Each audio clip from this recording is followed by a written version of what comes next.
Breaking news చూస్తున్నాం. గాంధీ భవన్ లో political affairs committee సమావేశం ముగిసింది. పీఏసీ చైర్మన్ మాణిక్రావు ఠాక్రే అధ్యక్షతన నిర్వహించిన ఈ సమావేశంలో ముఖ్యమంత్రి రేవంత్ రెడ్డి, మంత్రులు బట్టి విక్రమార్క, తుమ్మల నాగేశ్వరరావు, ఉత్తమ్ కుమార్ రెడ్డి, కమిటీ సభ్యులు పాల్గొన్నారు. ప్రధానంగా పార్లమెంట్ ఎన్నికలపై 6 గ్యారెంటీల అమలుపై ఈ సమావేశంలో చర్చించారు. అదేవిధంగా 3 కీలక తీర్మానాలపై చర్చించారు. కాంగ్రెస్ పార్టీ విజయానికి కృషి చేసిన వారందరికీ ధన్యవాద తీర్మానం, ప్రచారంలో పాల్గొన్న కాంగ్రెస్ అగ్రనేతలకు ధన్యవాదం తీర్మానంతో పాటు లోక్సభ ఎన్నికలకు తెలంగాణ నుంచి సోనియా గాంధీ పోటీ చేసే అంశంపై తీర్మానం చేసినట్లుగా కాంగ్రెస్ సీనియర్ నేత షబీర్ అలీ వెల్లడించారు. దీనిపై మరింత సమాచారాన్ని మా హైదరాబాద్ బ్యూరో ప్రణయ్ అందిస్తారు. ప్రణయ్, చెప్పండి, ప్రధానంగా ఈ సమావేశంలో ఏ అంశాలపై చర్చించారు? ప్రణయ్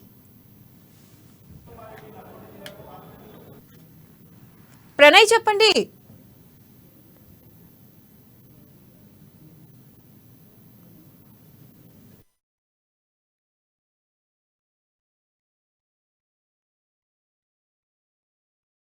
ఓకేనా? పీసీఆర్ అన్న కాల్ చేయమన్నా ప్రేమ ఓకేనా?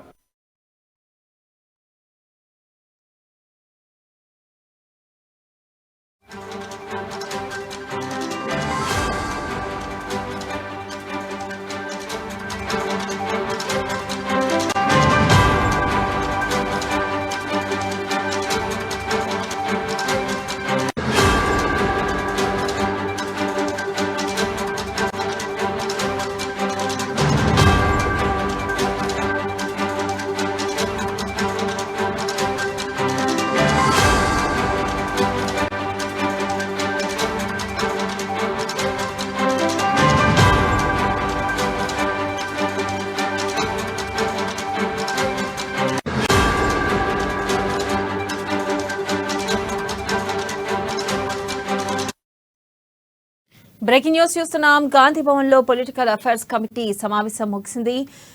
పీఏసీ చైర్మన్ మాణిక్రావు ఠాక్రే అధ్యక్షతన నిర్వహించిన ఈ సమావేశంలో ముఖ్యమంత్రి రేవంత్ రెడ్డి, మంత్రులు బట్టి విక్రమార్క, తుమ్మల నాగేశ్వరరావు, ఉత్తమ్ కుమార్ రెడ్డి, కమిటీ సభ్యులు పాల్గొన్నారు. ప్రధానంగా పార్లమెంట్ ఎన్నికలపై 6 గ్యారెంటీల అమలుపై ఈ సమావేశంలో చర్చించారు. అదేవిధంగా 3 కీలక తీర్మానాలపై చర్చించారు.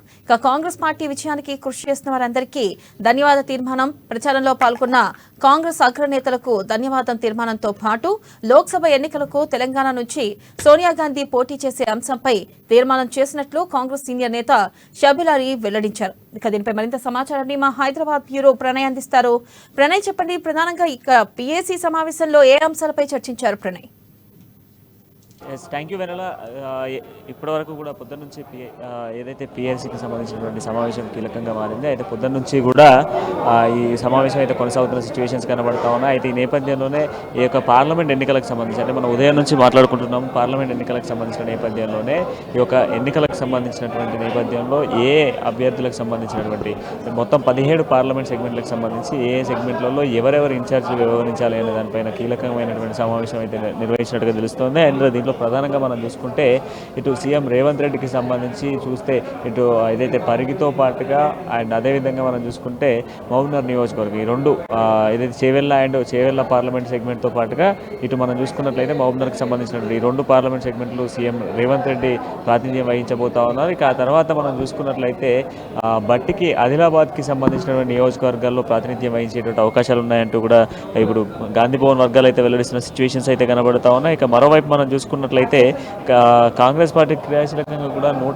ఏదైతే మొన్న జరిగినటువంటి ఎన్నికలకు సంబంధించి అసెంబ్లీ ఎన్నికల్లో ఏ విధమైనటువంటి యాక్షన్ ప్లాన్తో ముందుకు వచ్చిందో అదే విధమైనటువంటి యాక్షన్ ప్లాన్తో ఇప్పుడు పార్లమెంట్లో కూడా తమదైన శైలిలో కూడా వాళ్ళు సీట్లను కైవసం చేసుకోవాలి అన్నట్టుగా 17 స్థానాలకు గాను 15 స్థానాల్లో ఖచ్చితంగా కూడా పార్లమెంట్ సీట్లు గెలవాలి అన్నటువంటి దిశానిర్దేశాన్ని ఇప్పటికే నేతలందరికీ ఇస్తున్న సిచ్యువేషన్స్ అయితే కనబడతా ఉన్నాయి. దీనిలో ప్రధానంగా మనం మాట్లాడుకుంటే ఈ యొక్క పార్లమెంట్ ఎన్నికలతో పాటుగా ఆ తర్వాత మనకు రాబోతున్నటువంటి ఏది మన గ్రామ పంచాయతీ ఎన్నికలపై కూడా అదే ఫోకస్ ఉంటుంది అంటూ కూడా కాంగ్రెస్ నేతలు చెప్తున్న సిచ్యువేషన్స్ కనబడతా ఉన్నాయి. ఉదయం నుంచి కూడా ఈ యొక్క సమావేశానికి సంబంధించినటువంటి కీలక నిర్ణయాలు అయితే తెలుస్తూ ఉంది. దీంట్లో ప్రధానంగా పార్లమెంట్ నియోజకవర్గాలకు సంబంధించిన నేపథ్యంలోనే, పార్లమెంట్ ఎన్నికల నేపథ్యంలోనే పెద్ద ఎత్తున వీటికి సంబంధించిన చర్చలు కొనసాగిన సిచ్యువేషన్స్ అయితే కనబడతా ఉన్నాయి. అండ్ దీంట్లో భాగంగానే మనం మాట్లాడుకుంటే ఈ యొక్క నియోజకవర్గాలకు సంబంధించినటువంటి వ్యవధిలో పూర్తి స్థాయిలో మనం చూసుకున్నప్పటికీ ఈ పార్లమెంట్ స్థానాలకు సంబంధించినటువంటి మంత్రుల్ని ఇన్ఛార్జిగా వ్యవహరించేటువంటి అవకాశాలు అయితే కనబడతా ఉన్నాయి. ఉన్నాయి. ఇప్పుడు ఉన్నటువంటి 12 మంది మంత్రులు ఎవరైతే ఉన్నారో ఈ 12 మంది మంత్రులకు సంబంధించి ఈ మంత్రివర్గాల వారికి సంబంధించినటువంటి నియోజకవర్గాలు అంటే ఏవైతే పార్లమెంట్ సెగ్మెంట్లు కేటాయించేటువంటి అవకాశాలు అయితే కనబడతా ఉన్నాయి. ఇక దాంతోపాటుగా ప్రధానంగా ఉన్నటువంటి ఈ యొక్క తెలంగాణ రాష్ట్ర ఆర్థిక బడ్జెట్కి సంబంధించినటువంటి అంశాలు కూడా తెరపైకి వచ్చిన సిచ్యువేషన్స్ అయితే కనబడతా ఉన్నాయి.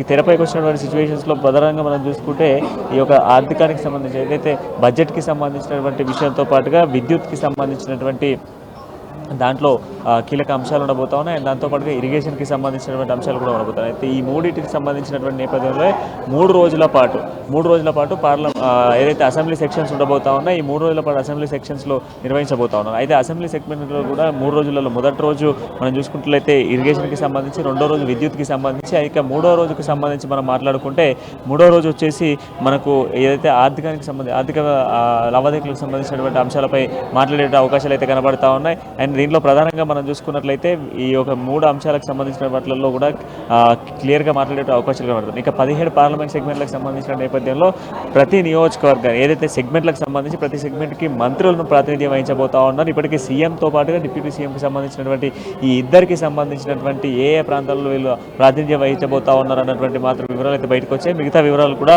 మరి కాసేపట్లో అఫీషియల్ కూడా బయటకు వచ్చే అవకాశాలు అయితే కనబడతా ఉన్నాయి. వీళ్ళ అలాగే చూసుకున్నట్టయితే ఇటు 6 గ్యారెంటీల అమలుపై కూడా ప్రస్తావించారు. అయితే ఈ నేపథ్యంలో మిగతా 4 గ్యారెంటీలు ఎప్పుడు అమలు చేసే అవకాశం ఉందంటారు ప్రణయ్? దాని గురించి ఏమైనా చర్చకు వచ్చిందా?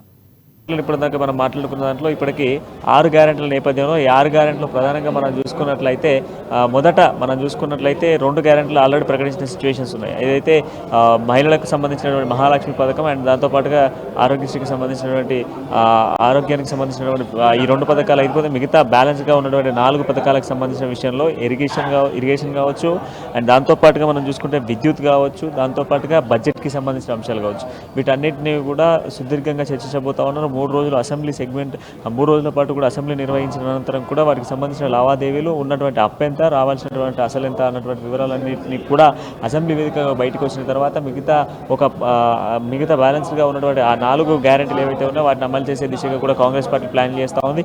ఈ 4 గ్యారెంటీలు కూడా టోటల్ ఇచ్చినటువంటి 6 గ్యారెంటీలను కూడా పార్లమెంట్ ఎన్నికల్లోపు పూర్తి స్థాయిలో కూడా ప్రజల్లోకి తీసుకెళ్లేందుకు కాంగ్రెస్ పార్టీ పూర్తి స్థాయిలో కసరత్తులు చేస్తున్న సిచ్యువేషన్స్ కనబడతా ఉన్నాయి. ఈ 6 గ్యారెంటీలు అమలు చేసే పార్లమెంట్ ఎలక్షన్లోకి వెళ్లేందుకు కాంగ్రెస్ పార్టీ తీవ్ర స్థాయిలో ప్రయత్నం చేస్తూ ఉంది. బట్ తెలంగాణ రాష్ట్రానికి సంబంధించినటువంటి ఈ యొక్క బడ్జెట్కి సంబంధించిన విషయాలలో కూడా ఎంత బడ్జెట్ ఎంత ఉంది అన్నటువంటి అంశాలపై కూడా కొంత కాంగ్రెస్ పార్టీ ఆలోచించేటువంటి సిచ్యువేషన్స్ అయితే కనబడతా ఉన్నాయి. Right Pranay, thank you.